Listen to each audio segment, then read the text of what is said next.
राम के हथवा धनुषिया रे बड़वा, और लक्ष्मण के हाथवा में तीर रे ललनवा।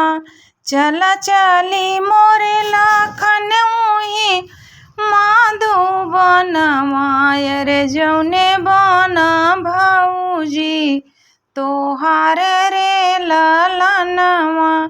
एक बन गईले दूसर बन गईले, और तीसरे में लगला पियास रे ललनवा। आसे के होते ही बनवा के बिचवा, और पनिया त देतन पियाई रे ललनवा।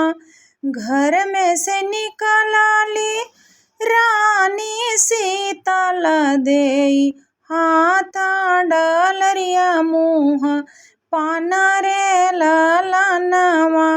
हम त जे हई बनवा के बिचवा, और पनिया जे देबई पियाई रे ललनवा। पनिया जे पियाही से पहिले रनिया, और तोहरा जे करबे विचार रे ललनवा। के करहु तू बारी बियाहलिया, और के नहाए देवरा तोहार रे ललनवा। के करहु तू बिटिया से धेरिया, और के करा लागलू पतोहरे ललनवा। राजा जनक जी का बिटिया से धेरिया, और दशरथ का लागिला पतोहरे ललनवा।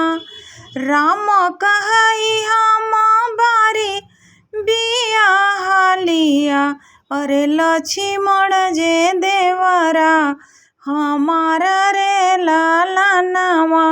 और लक्ष्मण जे देवरा हमार रे ललनवा।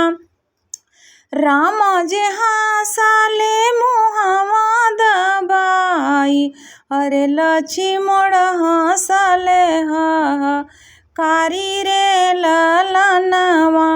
और लक्ष्मण हंसले कारी रे ललनवा। ई त हईन भैया हमारी भौजिया, ई त जे हईन भैया हमारी भौजिया।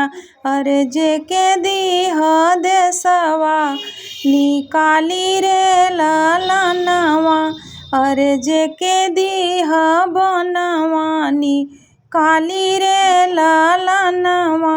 अरे